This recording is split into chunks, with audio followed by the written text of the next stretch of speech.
Hey, everybody, it's Maria from What's the Story with Maria. How's it going? Welcome to our show. Tonight is May 6th, 2025. And we have a great lineup for you. We have Shawn Ryan and Sudi Rick Karatas. Leo, hit that promo. I'm a big fish in a small pond. Got my days free and my nights long. I create my own reality. Who I am is fine with me. As famous as I wanna be. Who I am is fine with me. It's who I am. It's who I am. Who I am. Thank you, Leo. Oh my goodness, look at this. Thank you, Leo. You're so sweet. So this is my new poster that Kenny Holcomb made for my show, and I think he did a beautiful job. Everybody's raving about the poster. He went with like an Andy Warhol type thing. Isn't that cool? So just to remind everybody, I am very proud of this to say that I am doing a show at Green Room 42, which is a gorgeous, gorgeous room. The sound is spectacular. It's a beautiful place, and they have delicious food and drink. And my show is Sunday, May 25th at 9:30. And when this is the great thing, Leo has done a wonderful thing. You can either go to the Green Room 42 website if you like, and then just click all shows and scroll down till you see mine. Or you can go to, Leo has designed it so it's easy. Leo, why don't you pop on and tell everybody what you did? Because it makes it so easy to get tickets. So you can go to either website, mariagentili.com, or you can go to what'sthestorywithmaria.com. And Leo did that. That was a little surprise he gave me. So tell them how easy it is to get tickets. You just go there. They are scrolling there, mariagentili.com. What's the story with Maria.com? You go there and it will pop up. You'll see the flyer. You click on the flyer and it takes you directly to the link. So you can purchase your tickets. Right. Yep, and directly to the link. Thank you, Leo. So you can get an in-person ticket so that you show up that night. And when you reserve seats there are seats in different tiers. There are different levels, there are different prices. And you sit at really beautiful tables and you can order food. And they'll give you an option for earlier times. People have been asking me. That means sometimes people like to get there early and eat before the show starts. That's all that is. But the show still starts at 9:30, but it does give you that option. And it also gives you like front tables, next level, different levels. I usually sit on the side there, which is fine, but they're all wonderful seats there. It doesn't matter. So and there's a bar there as well, I think, in the back, so you can sit there as well. But please do join us. And if you can't be there in person, and I understand because I often cannot because I work, but you can buy a live stream, and I think the total comes to like $21.75, and you have up to 24 hours or more, I think. But figure 24 hours to start it. So, let's say you're doing something or it's too late for you to come in or you're on vacation, you can still watch it either live while it's happening or later on. And they will send you the link. So they'll email you the link. So the live stream is so cool. Not everybody can get to the show. Not everybody can get there. So this is a great option. I know a lot of our out-of-town friends are going to be doing that. Thank you for the option. Yes, absolutely. It's just, it saves you a lot of hassle if you can't get there, but you still want to see the show. Okay, so that's what's happening. I'm very excited about that. I've been rehearsed with Lynn Portis. I had one rehearsal with Greg Schlotthauer, who's I have a band. So Lynn Portis is my musical director, as always. She's playing the piano, and then she's also bringing her keyboard. So she and Greg are going to switch off and on keyboard. So it's going to sound like a whole band. And then I have an amazing drummer who's a great friend of mine, Chris Hines. He co-teaches with me. Yeah, he's Mr. June, Mr. August. August. Well, don't show him yet because we've got a great. Yeah, we don't want to upstage our May. I know. So we have a calendar the What's the Story with Maria family. We have a calendar called Nothing But the Apron. And of course, it comes out in January, but we have it all year long. So if you missed buying it and you still want to get it, we still have them. I have a couple left, and I always order a few extra. And just let me know. I usually have them at all of my jobs. I carry a few with me, or I can mail it to you. Let me know. And even if you say, well, 5 months, it's been 4 months already, it doesn't matter. The hotties that you're getting are worth. Look at this hottie. Holy moly. Oh my goodness. I know. And he's also a California guy. So he's in California. He's in Palm Springs. That's our friend Mel England. He's a wonderful, wonderful actor. And he also has written a few things here and there. So he's just phenomenal. So that is Mel, and he is our Mr. May in our calendar. Yes, Mel, Kate. Mel's my buddy. I love that pot of coffee. That's right. Coffee is on. Did he have coffee in that picture? He does have coffee in that picture. Oh, I have tea here, but yeah. So if you want, we have merchandise, by the way. We have that apron that he's wearing. We have aprons. They're 25. We have cups, not this red cup. This is was a prototype. We have blue cups. They're really cool, and those are 10. Yeah, these are. And I have a couple tote cups, bags left, and they're 10. Oh, those, yeah, that's what that looks like. Go ahead. Keep eating. Leo designed those. And if you're like me, you don't get to finish your coffee in the morning. So in the afternoon, when you're not supposed to be drinking it. Oh. Oh, my goodness. Look at you. It's like an iced latte. Oh, I love that. So straight no chaser with that coffee, says Kate. That's right. Rena Crinali Berge, my cousin from Massachusetts, married to Ron Berge, the original Mr. February. Mr. Postman, go ahead. I knew you were going to do that. He's retired now. I got to be able to sing it underneath you. I'll do the humming while you talk about him. That'll be his special. I love that. So Ron Berge was our original Mr. February. And Rena Berge is here, my cousin. She says, hello, beautiful people. Hi, Rena. Rena's going to be live streaming in for the show. So get your tickets, folks. Get your live stream tickets as well. It's good for them to know because they need your email and all that so they can get it ready to send it out that day. There would be a Boston invasion, huh? Yeah, I don't know. I mean, I don't expect my Boston people to come to New York. It's a lot. It's a busy weekend, and that's okay. But you have the option to stream in. That's the beauty of it. I have a lot of friends from out of town. A lot of my California friends, my Philly friends, they can stream in. I know my my friend Emily, she already bought a ticket, live stream tickets. I love live stream tickets. I can't always get to places. There's no way. Okay, if I can't make it in person, I will definitely live stream. Thank you, Kate. I appreciate that. Okay, so tonight, what else we must.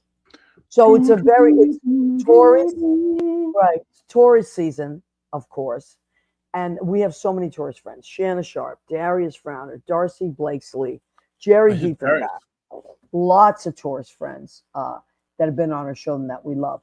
But the number one, the OGs of favorite guests on the Maria, What's the Story with Maria show? Barbara Campanero of Altamont Springs, Florida. She is celebrating 91 years today. She is Susie Campanero's mom, and she is hysterical. And my friend, I love her so much. So I know they're celebrating. They're out celebrating tonight. Otherwise, I would have had her Zoom in. I don't want to, drive them crazy. But I did text Susie and say we were going to give her a shout out. So everybody, if you run into Barbara Campanero, or if you have Susie's number or on her page, just send a happy birthday to Barbara Campanero. And that will be great. Yes, Susie's mom, she's 91. Can you believe it? Unbelievable. Wow. She's funny as hell and sounds great and cooks like a dream. And she's just a great person. We love her. And we have the same political views. So we talk about that a lot. So that's what's happening in our world. We got you nice and caught up. Leo, what do you got going on? How are the kids doing? Getting ready for summer? Yeah, well, yeah, they're already Twitter pated. Spring has hit, no matter what the groundhog has ever said. Right. They're all crazy and hyper and acting silly, which is fun. Um, I'm getting my staff. I have a training on Saturday for my summer staff. I'm starting earlier this year so we can get things planned out. So working on that, getting 8 weeks of camp, and then I have 4 weeks of video for the older kids and 4 weeks of live performance for the 8 weeks of that. So I'm trying to You're so expand it. busy. You're so busy. Eugenia Mesa Dominguez, my honey, has checked in. Hi, she says. Hi, Senator. She says Leo looks hot. Wow. Ooh. He got a new haircut. He is so cute. Leo, it looks spectacular. Look at that. Got my dude done. You're too cool for us now. Leo does look hot. And yes, Kate, I'm still making my meatballs. She just asked. Yes, I'm making all the stuff. I just don't advertise it too much because I can only make a few, maybe about 10 things. Well, I probably make more like 15 a week. But just let me know if you need anything and I'll drop it off to you. How cool, Leo, says Kate. I wish I was a kid in your class. Kate, you're in LA, right? You can come up and drive up to. She's in New York. Oh, she's doing. Oh, yeah. Kate Career, my friend. She's a voiceover artist, a singer, an actress. She's amazing. I thought she was in LA. Well, I think she's done stuff in LA. That's why you probably think so. Nueva York. She's in Nueva York. And now, speaking of camp, our first guest, is he with us? Not yet. He should be in any minute. He's got a minute, and he said he was going to sign in. Okay, because otherwise we'll bring Rick in first since he's back there. It's not the end of the world. You know, we could do that. Do you think we should? It doesn't matter to me. I mean, we have Rick. We might as well. And then when Shawn comes in, we'll should I? Why not? Well, okay. Let me get him in. And then you ready, Rick? Get dressed, Rick. Rick, put your clothes on. Oh my goodness, Rick! Geez, Rick, what the hell? Oh my God, there he is. How handsome! How handsome in the California sun. You've been sun-kissed, as they say. Oh my God, but it hasn't been sunny at all. It's been cloudy and cool. Like, really? Feels like Has it rained at all? A tiny bit, but very little. But it hasn't gone above 70 or 65 in like 2 weeks. We got a lot of rain the last couple of weeks. A lot of rain, which is good. We need it. Yeah. So now Rick reached out to me a few weeks ago and said he had a bunch of new stuff that he wanted to talk about. So I had everything booked I was pretty booked for a while, but we had an opening. We wanted to get Rick in. So Rick, a lot of people know you've been on the show a bunch of times. What are you working on now? Well, I feel bad, first of all, because Shawn, I think, was going to come in at 9:17. But anyway. But it's okay. He's running late, and I don't want to feel bad. I had shot a few I shot a few videos in November, actually, and I released one of them in January, Singing Under the Influence, SUI, about singing drunk karaoke. And then I released the other one called A Grain of Salt and a Margarita video in March. Although yesterday was Cinco de Mayo, that probably would have been a good day to do that one. But we shot them both in the same day on an iPhone with a 4K. Wow, really? Yeah. And then Carla Guy directed them, edited them, and we had a lot of fun with them. The great cast. By the way, I didn't know Mel England was the May. Yes, Mel England is Mr. May. Well, you were Mr. June. When was it? Last year or the year before? Last year. There we go. But Mel is in my music video, All I Want for Christmas Is You Gone. He plays my I know. It's hysterical. He's hysterical. There is our Shawn. Shawn just entered it. Shawn, so do you want to bring it back in and then we can switch off, or it's up to you? I mean, I feel bad because he really was. It doesn't matter. We'll tell Shawn to hold on. I feel like Kanye West with Taylor Swift. I grabbed it away from. No. I just didn't want Shawn to feel pressure. I didn't want Shawn to feel pressure, so we can switch it up. But you know what? Let's do that. We'll bring you back in. However, we'll bring Rick back in because Rick's been on the show a bunch of times, and I do want to talk about your book. This is just a little tease. I like to tease people, so okay, exactly. So keep your clothes on, Rick. Sudi, Rick Karatas will be right back. Well, in a few minutes. Okay, we're going to zoom in, and then everybody's going to be together. Because you guys are both from California, or you live out there. I didn't know that. Yes, Shawn's from San Francisco. Leo is in Idlewild. I got my Idlewild shirt on that Leo gave me. And you're in LA, so this is a West Coast show tonight. So let's go. That's it. So let's zoom Rick back out, and we'll bring you in down the line, and we will bring our friend, our mutual friend, and incredible talent. Leo, why don't you introduce Shawn and tell everybody what this picture is? You see that wonderful young blonde in this old ancient photo that we used to use back at the turn of the century? Before the turn of the century. Well, that is Shawn Ryan, and that is an old Leo. I've always been old. And this is on the set of, shut up, I saw that face. This has been the set of Much Ado About Nothing. Wow. And where I first met, where did he go? You guys went to school together? No, he was in the high school program, and we were in the college program. So they brought him up. We have a little bit. Yeah, we have a little bit. Shawn, do you have headset perchance? What do you have? You have feedback? What do you have?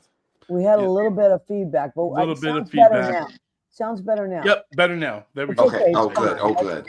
Let's not mess with it. It's got a little bit of feedback, but that's okay. Shawn, hello and welcome to our show. Hello. I'm so technologically unsavvy today. Listen, so am I. That's why I need Leo. It's amazing. I need Leo. That's why he's my accidental assistant, my accidental stage manager. It just happened that way because he kept saving my butt. And I was I cannot believe those photos that you found. Like I saw on Facebook today, someone sent me a post and it showed me like in like 2000 or something. I'm like, oh no, people are going to think COVID's killed me. No. This is the cast picture, but look at Shawn. There, I got a close up of you. That's you and Tishan. And Tisha's hugging me, I think. Karen. Is that Karen hugging you? Yeah. So tell everybody your connection because this is fascinating and wonderful. And so we were so lucky. Like in high school, we I think maybe we were sophomores or juniors.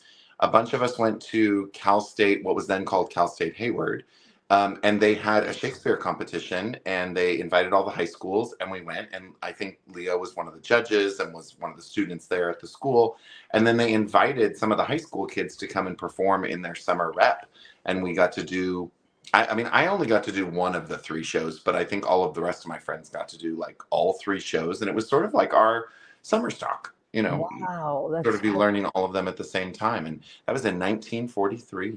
Wow. 43, it felt like it. 1994, don't give me. 95, was it? So how old were you when you started doing theater, Shawn? Were you a young kid? When I started doing it like in school, I was probably 5 or 6. I was actually the most Jewish kid in a Catholic town. It was like half Catholic, half Mormon. And they decided I would be the dreidel in the Christmas pageant, and it wasn't even called the holiday pageant. No, it was the Christmas pageant, and I was the dreidel, and I spun until I got sick to my stomach, and that was my first performance ever. Oh, I love that. So you were the spinning dreidel. The spinning dreidel, and then my dad was, retired now, but was a pro rodeo cowboy champion. What? And so we used to go to the rodeo every weekend in different places. And so I ended up making like my big theater debut as one of the rodeo clowns in Pocatello, Idaho. No. Like in front of 5,000 people. And the really weird thing, like full circle moment to my whole life, is it was actually in drag. I played like I played the mother-in-law, and they put me in this box, and they drove the box out on this truck, and then they popped the box up, and then the mother-in-law adult version came out and was like this, heavy set balloons in the breasts and all that. Yeah. And they were like, well, the one clown said, oh, I can shrink my mother-in-law. I've invented this shrinking machine to get her thin. No. And they put her in, and then we switched places and switched costumes. And then I came out at 3 foot nothing and chased him out of the arena as a drag. That's an amazing story. I don't know anyone else that has that story. That was your debut. I don't know anyone else. I made $5, which to this day is still the most I've ever made in show business. That's a great story. So you see, we all start somewhere, and I am I was a kid that went to theater camp from when I was 10 to 15. I went at Tufts College, which was right near where I lived, and it changed my entire life. My entire life. Now, and I'm so grateful to my dad for getting me into this program, and the wonderful people that worked there and taught, and the wonderful kids that I made friends with. Now, Shawn, you're doing this for other kids. Now you are passing, you've opened up these avenues, and you're doing this amazing theater camp, and that you own it. Yeah, so I actually started right out of college when I moved back to the Bay Area from New York. I started Wow. working as an assistant in a program, and it just so happened that like a year later, I got to take the program over, and I ran that program for the city of Berkeley for a year. And then it sort of got bought out. It just had its life. And my partner at the time, and my mom, who was an entrepreneur, they were both like, "You should do your own theater camp." And I was Mm, 23 years old, so it was almost 24 years ago. Been, wow. we've been running for 24 years. It's sort of known as like one of the sleepaway camps that people send their kids to, and I think Wow. the coolest part to it is everyone that comes to teach at the camp works in the industry to some degree. Yep. So like this summer, the kids are getting Cynthia Erivo from I Wicked. saw that. I was blown away by the lineup. Yeah, the lineups are always pretty insane. And I think it's because we have so many people that come back year after year after year, because I think we're all giving the kids what we wished we had had when we were Yes. age. So to be able to actually have that influence on, like you said, sometimes even just meeting the people that are Right. doing what you want to do can be so eye-opening. Because I certainly grew up in a small town in Arizona. And unfortunately, when people said like, well, how do you make a living in show business? My parents and I would be like, we don't know. We think it's pretty hard. I don't know. I'm going to Right. go to school for it, and I'm going to try to study it. And then the really unfortunate part, and I think it's changed a lot now, but this is, the late 90s when I went to college. There were a lot of professors that didn't really have that answer. There wasn't a lot of business being taught, and certainly not to young people Right. or their families, where it could have really changed. So we're not just about making a go of it in the business, but we're about, what if someone gave you the actual tools to where your art could elevate to the highest place where your art can elevate at your level. So it's I not just love. about like, who's going to be the next Sutton Foster. It's like, who's going to be the next Ava DuVernay? Who's going to be the next Steven Spielberg? All these things. Yes, I love that. And the thing is, what I get from it, because it happened to me and it happened to so many other kids, is the seed is planted. So whatever you decide to do with it, you decide to do with it. There are plenty of kids that go to theater camp and never perform again, but they're in marketing, they're in they produce, they run gigantic programs, they work for corporations where there's industrial shows, and everything they learned is from that as well. I mean, I have a lot of friends like that.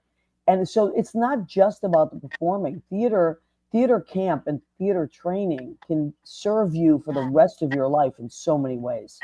Oh, absolutely. And I think one of the disservices, unfortunately, that we do to kids is we say, like, do you want to try out for the play? And the teacher sees maybe just enough potential. And then that hardest working teacher in the whole world, who's probably being paid next to nothing, has, 8 to 10 weeks to put on a full scale musical with kids who don't necessarily have the skill or haven't learned the skill yet. And so a lot of what our first experience is, and it's great that we have it, but it's a lot of memorization and regurgitation. And Right. ask, like, when I see some of my kids that in their school plays and they just do stellar jobs, they always know that my first question is going to be, okay, how'd you do that? And they have answers, they have thoughts. Well, I came to the table with ideas. I went to my vocal coach for 6 weeks before the auditions, and I really learned the role. Wow. It's so unfortunate that not everyone has the opportunity to learn the skill that not Right. only can get you the job, but can make your art the best art it can be, which I And think is. also what it's about, because I worked in a beautiful school called the Male Performing Arts Center in Morristown, New Jersey for 10 years. And it was just an incredible performing arts school. These kids were like just incredible. And the teachers were incredible. But what I saw in every single kid, whether they followed through and then went to college for it or not, was exactly that, follow through. So when you make a commitment, that these are the things you learn in these camps, whatever camp it is. Like some kids go to basketball camp in the summer, whatever it is. What you're learning to do is exactly what you said. How do I get from here to there? And what are the steps I'm going to take? And how do I train myself in this and work on it every day till I'm really the best I can be at it at this point in my life, and then present it to you? You know, and those skills are life skills. Whatever you end up doing in life, you need those skills. Oh gosh, they train. I mean, what do they say? The greatest fear above death is public speaking. Like, it's a real thing. Like, people really, Wow. people get so nervous to talk in front of groups of people, and once you've mastered that skill, everything from interviewing to whatever job placement you end up in, you're just going to succeed that much more. But also, Wow. we give everyone the chance to learn maths and sciences and reading and writing, and even like sports. But I just feel it's so sad in our country right now, especially that arts education is so low on the priority list, and it really does unlock such a different part of the brain. If I had There's not no learned, empathy. There would be so much more empathy nowadays if we had more arts and literature that we were studying in our daily lives. Right. absolutely. Well, the thing about learning, any kind of learning, is the more you learn, the more confidence you gain, the more you will try new things, the more you will innovate. The thing is that America is not always in the forefront of innovation. And we want to get better at it, right? So, but if you don't educate your kids, and education is on every level, and as we were talking about, the arts are so vital to that, and getting your own ideas of things, like maybe you're not a kid that likes to perform, but you might end up being a director and like seeing the world completely differently. These are skills that you can't just get in a vacuum. You have to be, introduced to the arts to do. So I think that's really important. So what's your lineup? What's your schedule? Tell us. If I were a kid, 8 to 18, and I wanted to go to your camp, what might I get? Yeah, so we have 7 different options for our summer programming. So you can come for 7, 10, 21, or 32 days. And it's all overnight. It's traditional sleepaway camp. And then we offer 4 different tracks. So when you come to camp, you choose sort of a major while you're there. And we have an acting major, a musical theater major, a creatives major, anything behind the curtain or behind the camera, as they say. And then we're actually the first camp in the world, the first overnight sleepaway camp in the world to offer the art of drag. So we What? have a drag program that runs, and this year it's being run by Ben de la Creme. She's our special guest from RuPaul's Drag Race, and Are you Francis. kidding me? It's absolutely we've gotten a lot of hate from it, I'm sure. but we found the need. There is this need for kids who want to explore it in a safe and supportive environment. And of course, when people think of drag, they think of nightclubs maybe, or they think of body risque. Everything is G-rated at a camp anyway, so it's Right. very theater based. We come at it from character aspects, from creating characters and wigs and costumes, and it's just very theater. So I love this. So Peter Feliciano of Peter Feliciano Fine Jewelry, he's our great friend, amazing jewelry designer, sweetheart. He said, that's absolutely awesome. Congratulations. And Peter is a New York guy, also from Puerto Rico, and he is such a wonderful ally in our community that is so supportive of everything we do. So, Peter, thank you for saying that. And here's what people do not understand. If this is new to you, let me just explain.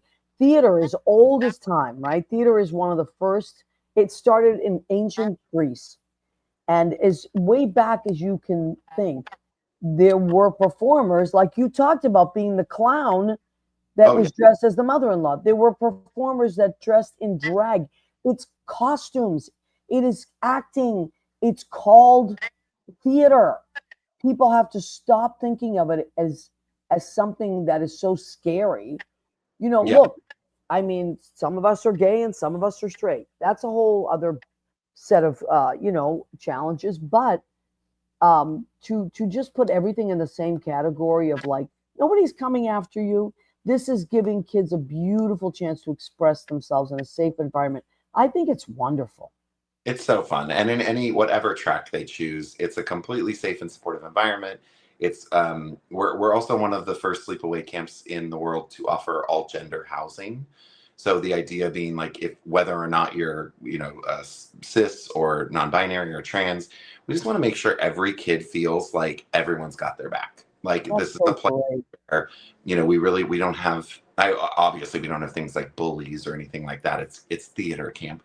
But we even tell the kids like we're really careful with like making sure that no one establishes cliques or that Yeah, this idea of like even sarcasm of because some kids don't speak that same theater language or like it's right, just right. all super gentle to make sure that everyone feels like they're able to be in a supportive environment to be able to develop their art and most importantly discover new areas of art which they may have never had access to because I didn't start writing professionally until I was like 32 years old and it Wow. changed my whole trajectory of my career. Absolutely. That was my next question. My next question was, have you ever had a kid come in and choose a certain track, and then as they go, whether it's year to year and decide that they want to be in a different track, and maybe they Yeah. discover something about themselves?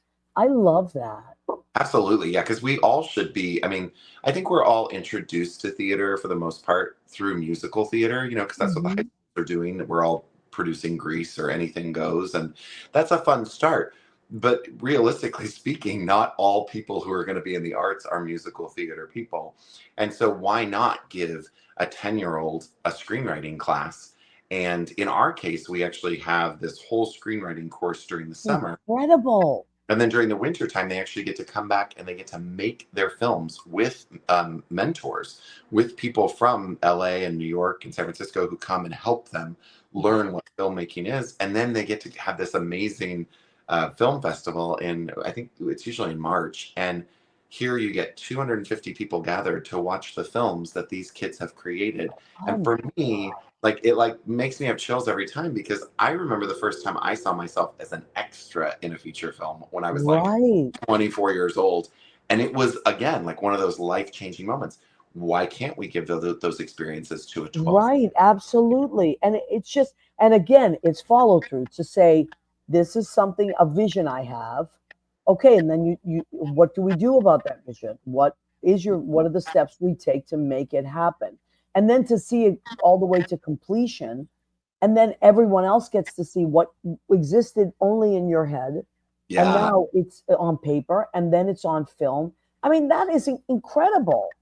It's You so know, powerful. I think to what you just said is exact. It hit the nail on the head. yeah. Something that's just in our heads, and you give kids the understanding that they have access to those thoughts, and then they have a team that can bring those thoughts to life, Right. whether it's writing or filmmaking, or even like in art. I think so often going back to kind of what I was saying before is so often we just teach kids to memorize and say with inflection, and then their Right. parents come applaud them and you're like, but why are you doing it? What about this song speaks to you? What's Right. where are you bringing you into it? And I think once we start teaching that more and more, we just see these light bulbs go off in these kids where they're just like, oh my gosh, Mm, this is like so much more exciting than what I thought it was going to be. And I'm like, right. it's pretty Right. exciting. And And just there is nothing, we've all been through this. There is nothing like doing a show with mhm. other kids and with other, I mean, which you'll chase that for the rest of your life. But Yeah, there's nothing, and you're creating a community because you all have the same vision and you all want to get to the same point of putting this thing up, right? And yeah, people come to see, and there's applause, and you feel like you did it as a community. You helped each other out because, like I said, I was a part of this. It was called Magic Circle Children's Theater at Tufts College in Massachusetts, and we would spend a few days working on. We had like two different shows for the summer, but then sometimes, some days we'd have to work on sets. Other days we'd have to work in the box office. It was just so great to get that whole experience. yeah. So I want to check. I have a few people that have checked in. Lynn Portish, she's my best buddy and a musical director. Julie Cesari, she was my director at Tony and Tina's wedding, and she lives in Santa Monica. So she's out there. I'm sure she's loving this conversation. Ben Goldberg is watching, also a performer and understands the beauty of performing. I just saw him this week. Congratulations on theater camp. Thank you. So Shawn, here's what we're gonna do. We are gonna don't go far. We're gonna zoom you out. We're gonna zoom Rick Sudi Karatas back in, and then we'll zoom you back in, and we'll all talk. Perfect. Okay. No, I love it. So I love this. So thank you for taking the time to do this. I want to. Doesn't everybody want to go to this camp? And then Leo's camp is. So you're in San Francisco. The camp is in the Santa Cruz Mountains, and I go between the Santa Cruz Mountains. My Chihuahua lives in West Hollywood, and then just about 4 months ago, I just broke ground on an artist retreat center in Southeast Arizona in the little blue bubble. That's what I wanted to hear about. Yeah, it's for adults, which is so fun to get to like do something for my adult friends. Oh my God, I love this. All right, let's zoom Rick in, and then we'll talk about that. Don't forget, okay? We have to talk about that. That is so much fun. Oh my God. Wow. Mm-hmm. Okay, so there's always great things happening. This show, by the way, to remind you, is about creative people and the reality of living a creative life. And so there's all different ways to create. So speaking of all different ways to create, our guest that popped in and then was nice enough to understand to pop out is someone that does a lot of different things. He's a writer, he's a screenwriter, he's a songwriter, he's an actor, he's a comedian, he's a book writer. And so, Rick, you showed us, you told us about some of the videos that you've been working on. Yeah. And you make funny videos all the time, right? Some are really funny. Some are really sad, too. It depends. Yeah, that's true. I made a couple really sad ones. So I'm a Gemini. I have two personalities. So, Me too. I'm a Gemini, too. I get it. You're a June Gemini. I'm a May Gemini. Yeah. But now, so what were you like as a kid? Were you the kind of kid that did go to camps, or did you wish you went to camp? The only camp I went to was a soccer camp, a half-day soccer camp for a week, and I got most improved player, so that was good. I remember that, but I didn't go to regular camp, and that was like right down the street from us or something, so it wasn't like an overnight. It's just like for a week, half a day. When did you start? When did you know you were or want to be creative, and what did you do? What was the first thing you did that was creative? Oh, wow. I used to write in a book. I remember little songs or poems or whatever. I would come up with ideas. I remember, I don't know, when I was 12 or 13 and there was a Johnson's baby shampoo in the shower and it said no more tears on it. And I wrote a little song called No More Tears because I thought that was a good title. So I remember that probably was one of the first things I wrote, kind of. So you always were looking for a hook line. That's what I'm hearing. A lot of times I did, yeah. Because that's what you're very much about, the hook line, and you write songs and videos, and it's about that hook line. It's always I usually write the title first. Oh, and the two new songs I co-wrote with Artis Olson. I want to make sure I mention that. Okay, so tell us about those. Yeah, those were we decided to write all these drinking songs. So even though I don't really drink that much, but so Singing Under the Influence, SUI, was about singing drunk karaoke, and then the other one was A Grain of Salt and a Margarita, which is about taking people's unsolicited or bad advice with a grain of salt and a margarita. Oh, I love that. And, there's my Well, the rainbow. Let's go back. I know we because I just saw that, I forgot about. So this one is Fork Social Media and the algorithm it wrote in on, and these are stories of being in Facebook jail, right? Correct. Yeah. Or Instagram also and stuff. Okay. Yeah. I didn't use Facebook in the title for, obvious reasons. Right. But any social media. And I also didn't use my real legal name for obvious reasons, Sudi Hassan Karatas. So if anyone asks, my name is Rick Smith, just to get that clear. Oh my God. I love that. I love that. So no, that's a great book. And also you have Rainbow Relatives, right? Yeah, that was Rainbow Relatives was the first one. I hate to admit, it's the same publisher as Melania's book. Well, anyway, she sold a few more, I'm sure. Right, but I got a publisher, so that's a good thing, and it was a legitimate, good, decent publisher. And then the other two, How Catering Sucked the Life Right Out of Me, I self published through Ingram Spark, and also the Fork social media book. But yeah, I love writing. So whatever idea comes to me, I was in Facebook jail and I was getting ticked off. So I said, well, I'm going to write about that. And I collected everyone else's stories of who were banned and restricted for stupid reasons because of the algorithm. Oh, and Leo helped me with my little book launch when I did last year. I know. I love this. Was that what that was that you were scrolling, Leo? So Yeah. I watched that. It was really good. It was funny. He did a great job. My God, I don't know what I would have done without him. That's exactly what I say about Leo. What would I do without Leo? Yeah. It's a thing. It's like a running thing. Everybody says the same thing.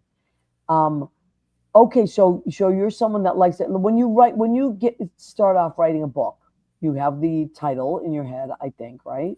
Well, for How Catering Sucked Life Out of Me, yes. And I think the other one, but the Rainbow Relatives, real world stories and advice on how to talk to kids about LGBTQ families and friends. The original idea I had was how to tell the children about Uncle Mary and Aunt Butch, but I didn't go with that one. Although I tried to keep that kind of humor, just lighthearted thing with it. But usually I'll start, even with a song. I don't think I've changed the title of a song that much, though. Usually if I have the title, I have the title. Although sometimes I'd be writing a song, and within the song, there's a line I'm like, oh my God, that's a whole separate song. That's a title. Yes, I agree. I do the same thing. In fact, when we were singing Under the Influence, there was a line called I'm Beer Brave. That's why I'm going up to sing, because I've had a lot of beers. I'm like, wait a minute, that's a whole nother song. And so we wrote a whole separate song called Beer Brave, about, he's afraid to approach the girl, but then once he has a few beers, he's there. And then someone else is hitting on her, and usually he'd be too timid, but he's had those beers. He's ready to, fight for her. And anyway. Oh, I love that. Yeah, that's good. That is fantastic. So that's what you got going on, because you've been on the show a bunch of times. Yeah. But you have a few new videos. How do they watch your videos? Oh, they're on YouTube under Sudi Karatas, just my legal first name and last name. And then the songs are also on iTunes and Spotify, so if I can get 5 or 10 cents a month from that. Yeah, I know. Same thing with me. I think I got a check for $24 a few months ago. Yeah. It's crazy, but it's still fun, and that's why we do it. So. Yeah, I have fun doing the videos and then putting them on YouTube and stuff. And the Singing Under the Influence won an award at the Culver City Film Festival was it December, I think. So that was kind of fun. And then you won a film festival award in New York last year, right? Yeah, for the All I Want for Christmas Is You Gone that Mel England played my narcissistic boyfriend in. Yeah, I was telling you that before I was rudely interrupted. No, I'm kidding. Oh, wow. Yeah. So Mel is our mutual friend, and he is Mr. May in our calendar. Sudi, you were Mr. June. Last year, because my birthday is in June, so I did it that month. Yep. So there's Mel, and Rick was also in the kitchen, I believe. Now, speaking of the kitchen, can we zoom Shawn back in and we'll do our food section of the show? I think he's refreshing his makeup. There he is. Good. Oh, whenever he comes back. I forgot to put makeup on. I'll be right back. Hold on. Oh, Sudi, everybody, I'm telling you, this group. So the West California, we're Twitter pated out here. What can I tell you? Spring is hit. And you all have so much in common. You work with kids. You care about kids. You care about humor. There's a lot going on. I love it. I absolutely love it. And I love California. It's next to Massachusetts and New York. It's my favorite state. I could just spend so much time there. I'm glad I got to meet you last time you were out here. That was so fun. Michael Woolley. Every time I go out there, Michael Woolley's so gracious and says, let's have people over to the apartment. He's in Toluga Lake. And we did. And I got to meet Rick in person, and Adrian Christian, who's lovely. And so many of my friends came out. Darcy Blakely. Okay. So what did I make tonight? Now, kids, I'm on. Oh, there it is. there we are at Michael's. That was such a fun night, wasn't it? That was a really fun night. There was good food. So speaking of food, we're going to do our food section. And this is called, go ahead, keep eating, this section of the show. So on the count of 3, we're all going to do it together. 1, 2, 3. Go ahead. Go ahead. Keep eating. Okay, so what did I make tonight? Tonight, and I do this, Shawn, so I can remain creative when I have my friends join me. that challenge myself every week. So I made, because I'm on the keto again, because I have a show coming up May 25th. And if I'm on the keto, you know I have a big event coming up. It's either a show or a wedding. In other words, I have to fit into some clothes that I can't fit into if I eat too much, which is all the time. When I'm not on the keto, I eat like you've never seen anyone eat in your life. And a lot of it is sugar. So what am I having? Keto works for me. I'm having sausage and pepper, which I put, yes. So I always have to read it because I put everything in here. So hot Italian sausage with red peppers, crushed red peppers, Vidalia onions, garlic, red wine, balsamic vinegar glaze. And that I have it on a bed of romaine lettuce. And it's so good. I ate most of it before the show even started. It was Pulling a Leo, huh? What, honey? Pulling a Leo, eating it before showtime. I know. I was so hungry. And so I did that. And then for a salad, hold on a second. For a salad, I was just feeling very Italian tonight. Extra Italian. Some nights you can't fight what you are. So I have red leaf lettuce with San Marzano tomatoes that I got at Trader Joe's and chopped them up really small. Some nice sweet baby red peppers. And then you're going to either love this or hate this. I love it. Anchovies with capers, rolled up with capers. So what I did was I used the oil from the anchovies instead of any other kind of oil. I used the actual oil in the anchovies. Yeah, and put just a basic balsamic vinegar on that. And this reminds me of my childhood. These were the kind of salads we ate all the time. And Italian kids love anchovies, so what can I say? And then for dessert, I'm always researching keto desserts because they're hard to find. But this is one of my new favorites. So it's an Atkins Indulge milk chocolate caramel. And you can either get them at certain stores or just order them online. But they literally taste like a Cadbury. They're closest that I've come to real chocolate. And on keto, you can have 10, 15 of those, right? No problem. You know what's crazy about the keto though? That you don't really want a lot of sugar. It's does something to your brain. And I am a sugar junkie. So it's very good for me. It's kind of like a diabetic's diet, it's good. But anyway, Shawn, what is something that you love to eat? What is one of your favorite things to eat? Favorite meals? Like if it's your birthday, what do you want to eat? Oh, I mean, it goes between sushi, but the full sushi with the white rice. That's awful. Yeah, I love it too. And chips and salsa. I have a dish towel that literally says, "So, how do we stop eating chips and salsa? Do they run out, or do I die, or what?" Because that to me, chips and salsa and a marg and some gossip. So good, right? I agree with you. I love chips and salsa. As a matter of fact, that's one of the first things I get when I and I can eat. You're right. It just doesn't. You don't stop eating it. You can't stop. You can't stop. Whatever the major tortilla brand that's in the store has a keto tortilla that's 1 gram, and they're not great as sandwich wraps because they don't really hold together. But I'm telling you, if you slice them up and you put a little bit of olive oil and you put them under the broiler, you got chips. Really? Good chips too. Not my God, I'm gonna have to research this. That's amazing. Yeah. After my show, I'm going to go crazy and eat. But then I have Lauren Muffson's wedding in August, so I'll be doing that again. It's just crazy. Because I refuse to go up a size. That's my trick. I refuse. So I'm like, nope, sorry, can't buy bigger pants.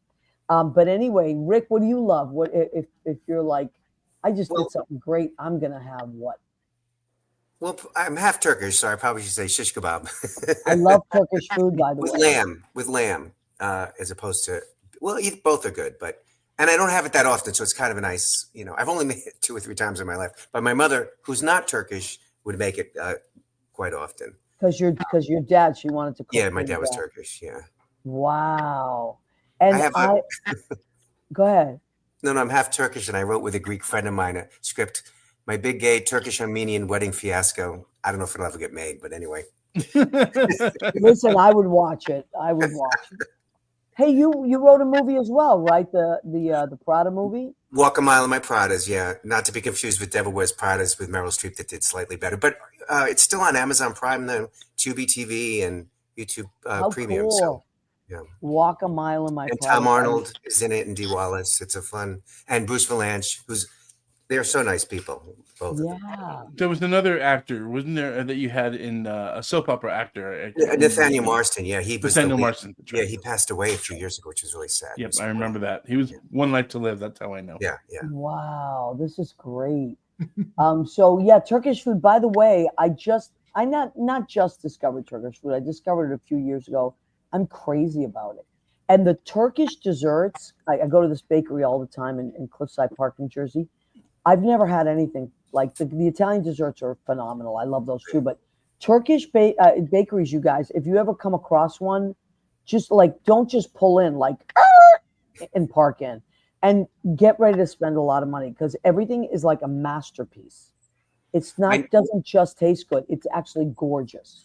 Yeah. Go ahead, Rick. No, my nickname is Turkish Delight, which I think is a dessert. I'm just kidding. See, that always reminds me of The Lion, the Witch, and the Wardrobe. Oh, Yes. Turkish Delight. That's right. Yes. That's right. Yep. So now, Edmund. when does your Shawn? Back to you. When does your camp start? What's the start date? We start officially July 4th. We move in on the 4th. The kids come on the 6th, and then they're there for like 10 or 20 or 30 days at a time. And it's so funny. Leo can attest. Everyone who knows what we do is like, that sounds so hard. It's quite fun. Like it's harder for me to come back to the real world and work with adults I can imagine. than it is with kids. So yeah, I enjoy it so much. It's like such a battery recharge every single summer. And Are you at Maymac still, Shawn?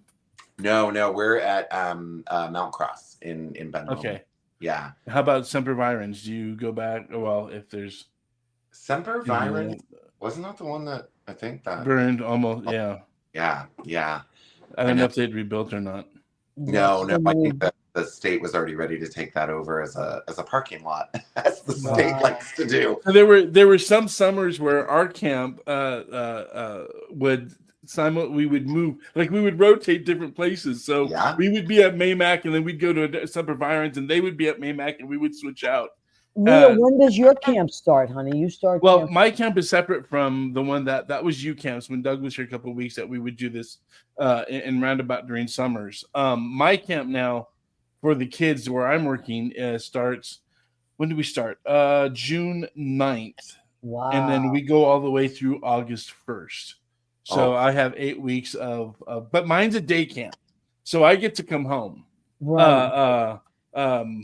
But I do. Shawn's right. There's nothing like camp life.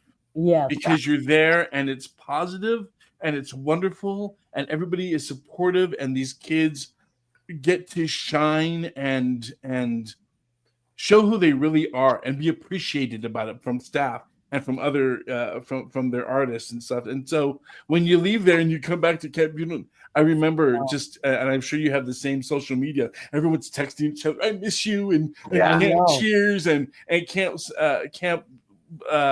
culture things, that only people know. Yep, there's nothing like it. I used to teach in Sunset Park, Brooklyn. It was a kind of like an underserved community, and we got the wonderful privilege every year of taking our kids to Camp Mariah, which is Fresh Air Fund. Mariah Carey would donate like millions of dollars every year. And we would get to take like 20 of our kids to overnight, like for 4 nights. And it was like mind blowing. And in that time, and there were other kids there as well, but in that time we would create shows. So we had 4 days to it was mostly improv. And we had 4 days to do this, and it completely bonded everybody for life. I'm still friends with some of my students are now like my friends on Facebook, and they're all adults that have kids that are the same age. It's really mind blowing. There's nothing like it. It's the generation to generation, because I knew that I would never have kids. I just wasn't a person that thought me too. kids are going to be for me. And I went probably when I was 35 to a 28-year-old's wedding who had been a former camper, and the whole table at the reception that I sat with was all people he had been in camp with. And I was like, whoa, like they're not kidding. Because I never got to go to camp when I was a kid, and so I didn't have those bonds. Oh, really? Yeah. That's amazing. That I got to tell just a quick story because we're running out of time. But my show page got advertised, whatever, and people were like clicking in, And one of my friends from Louisiana clicked in and he said, "Oh, I'm going to live stream in." And then one of his friends, he shared the page. One of his friends said, "Wait, Maria Gentili, I went to camp with a girl named Maria Gentili when I was a teenager. It couldn't be the same one. This is in Massachusetts. Did she go to Magic Circle Children's Theater?" And I was like, "Oh my God, tell your friend, yes, it was me." So can you imagine I'm 60, I'm going to be 63 this month. So I was like maybe 11. Think about this, 51 years ago. And she said, I was just thinking about you the other day. And I thought, this is unbelievable because I still think about my camp friends and what we experienced. It's like you never forget. So God bless you for the great work that you're doing, Leo and Shawn, and with these kids, and Rick writing those beautiful books, and Rainbow Relatives. You have it with you? Do I have it up here? Yeah. Yeah, let's see what it looks like so people can get it on. Wait, does he have his pants on? Make sure he's okay. Yes, thank God. So Rainbow Relatives, you can get that on Amazon. And what is that book again? It's on speaking to kids about LGBTQ families and friends, different topics. Like, your uncle, kids, your uncle was in, no, there was no monster in your closet, but your uncle was. So about coming out to nieces and nephews. And there's a chapter on religion, pray the gay bashers away. And there's, daddy left mommy for Tommy. That's when one parent turns out to be gay and they get divorced. So it's done with a sense of humor, but there's serious things in it as well, like bullying. But it's for adults and speaking to kids. Kids don't have their issues. It's the adults. So, the adults, right? Yeah. Yeah, kids are pretty cool. But anyway, okay, Shawn, I can't thank you enough for making the time. And we've wanted to have you on for so long. And then Leo and I were like, "Oh my God, yes, yeah, let's do it." Sometimes what happens is I book way ahead because people reach out to me about their shows. So, and I wanted it to be, I like to have guests on together so it makes sense, And this was a great, great little grouping. So thank you, gentlemen. I appreciate you. And one last thing, I always ask my guests to leave our listeners, because everybody that listens to the show or watches the show is also creative in whichever way they're creative. So what piece of advice, let's start with you, Rick. What piece of advice would you give people to continue to find the joy in creating? Well, just keep going, I guess, is part of it. You have to really enjoy it, though. I think some people lose the enjoyment, and if you've lost that and you're not having fun with it anymore, then it's time to stop. But if you are having fun with it and you still want to do it, don't let anyone talk you out of stopping. Or well, how long are you going to give it and that crap? No, you're gonna. If you really want to do absolutely. My motto is, if I don't do it, I'm going to die trying. If I don't get there. Yes. Yeah. I love that. Absolutely. Absolutely. And Leo, how about you, honey? What do you want to? Just keep going. If you want others to believe you, and you got to set the example. So just keep going. Yeah, absolutely. Shawn, what do you think, honey? I was just at just had the pleasure of doing the Billy Barnes Foundation's benefit a couple weeks ago, and he was this amazing variety show writer, and he did a lot of comedy stuff for Laugh-In and for the Sunday Fair show and stuff. And they gave me a ballad to sing, and the ballad was the idea of like, you have to find find the perfect day, and then hold it, and you have to see it clearly, and you can't. And the song is called Take Love. So I've been sort of in this mode of the last few months of just like, yeah, there's so much out there that we could take pieces of.